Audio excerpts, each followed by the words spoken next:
Personally, I really hate what Panini is doing lately with regards to not putting game use specific player patches and things like that in cards. It's really annoying. Really keen to get your thoughts.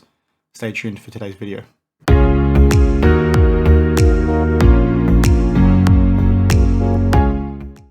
Hey everyone, Dan the Cardman back again. Welcome to another weekly news video. Very glad to have you here. Thanks for joining. Now today's topic is going to be pretty light, to be honest. There's nothing really major that's happened over the past week, like nothing in terms of Mark's Cards realm or anything like that I typically talk about in these videos, but this is still some pretty interesting points. So if I have missed something pretty major, please let me know down in the comments below. But like I said, today's pretty light, so let's get cracking. Now, the first point is going to basically be talking about it's an age-old debate, right? This debate's happened as long as these grading companies have been around. What's better, a BGS 9.5 or a PSA 10, right? And Card Porn flagged this the other day because it looks like a 10 is selling for over 3 times more than what a BGS 9.5 is, in particular for this Curry rookie card. Now, I'm a bit indifferent on this. So I think it depends on a few things. I think it depends when the card itself was graded. And I'm going to touch on this in a future video because I think there's some comparatives here to what's happened in the comic grading industry, right? Where more modern graded books, or cards in this instance, have probably been have gone through a less scrutinized process with regards to the review. Like the grades are basically more slack is what I'm trying to say. So if you got something graded today as opposed to 10 years ago, you're probably going to get a better grade. Now, I say that because like if I was to pick of the two, personally, I'd probably go for a BGS 9.5. Now, it depends on the card, okay? But BGS 9.5s are essentially a PSA 10. So I'm very curious to see what your thoughts are on this. Do you think a PSA 10 is actually worth 3 times what a BGS 9.5 is? I'm unsure. Like, I think there's a bit of a play there with regards to 9.5s. I've seen, or I know a lot of people that get the 9.5s and translate them to 10s at PSA pretty easily, or more often than not, if they're being wise of what they're picking up. But I just find it a bit strange how the market, and I think it comes down to maybe education. Like, I think people are just not thinking about what they're doing. Like, they inherently think a 10 is better than a 9.5, right? Just because the number's bigger. And if you look at the comments, a lot of people will say that. And most of the time that might be true. But like, given BGS's previous experience, right, they grade really hard on these 9.5s, right? 9.5 is essentially their 10. So would I pay $140,000 more in this instance, or 3 times more? 3-4 times more? Some cards have sold for like 7-8 times more in a PSA 10, which is mental. Is it worth it? Probably not. Like, I think smarter play would be, if you've got the money to back it up, or if there's that large of a discrepancy between the two, pick up the 9.5 and send it into PSA and see what you get. Okay, you might lose out, but the upside is quite huge, in particular with cards like this. I'm a bit surprised. I think if somebody can afford to pay 60 grand for this card, I'd be hard pressed to think that they're not going to send it into PSA to try and turn their 60 grand to 200 grand. It's a no-brainer in my opinion. But let's see whether that's the case or not. So I'm very curious to hear your thoughts. It's a bit, like I said, a bit strange. I think there's place for 9.5s, whether that holds strong the entire time, and I may be contradicting myself now, but that's sort of the point. I don't think the gap should be that large between the two prices. I think basically BGS work towards being a 9.5 being the equivalent of a PSA 10, right?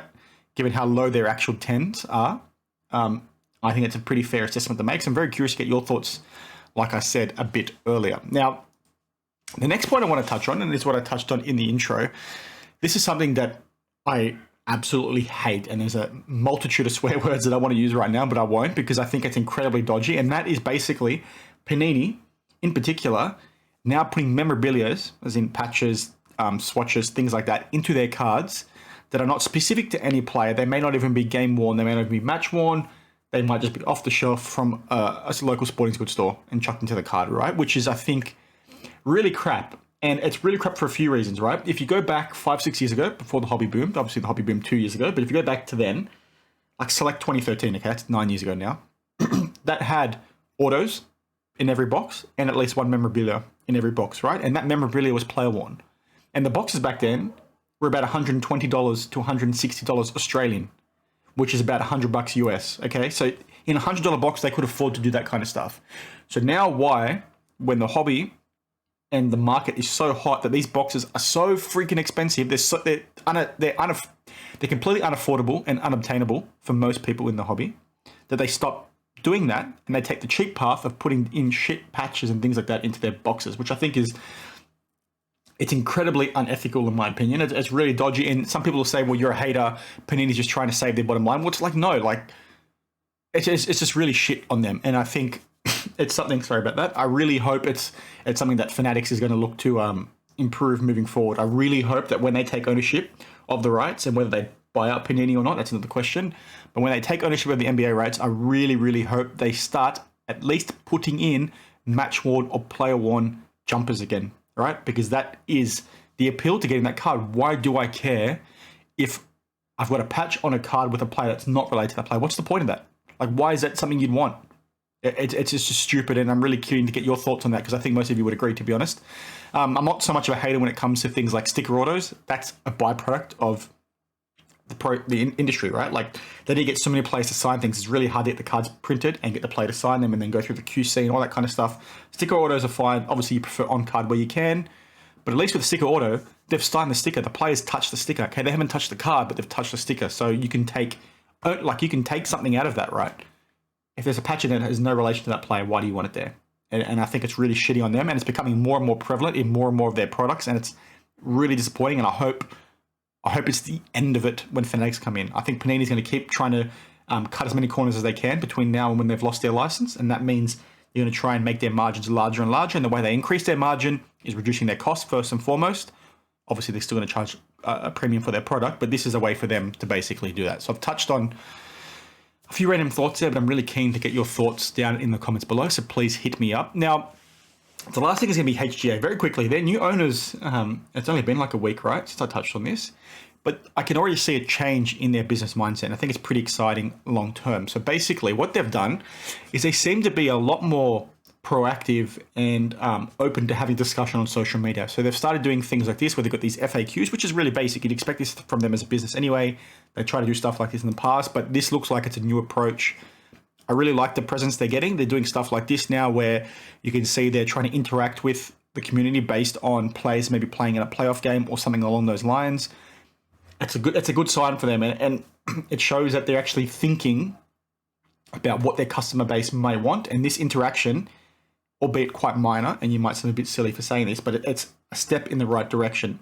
Maybe not to them like being a good grader, but it's a step in the right direction to show that they're probably willing to put in the work to stick around as a grader, right? So they're not anything like this doesn't mean they're going to stick around as a business, right? But it's just little things like this that in aggregate build up towards them being a tangible offering within the market, right? So I'm really curious to see how that progresses, but I just thought I'd flag that. So a few mini points I'd talk on today, nothing super major. I hope you like those. Please, like I said, share your thoughts down in the comments below on any of the points we discussed today, or if there's anything I missed. I always love chatting with you guys.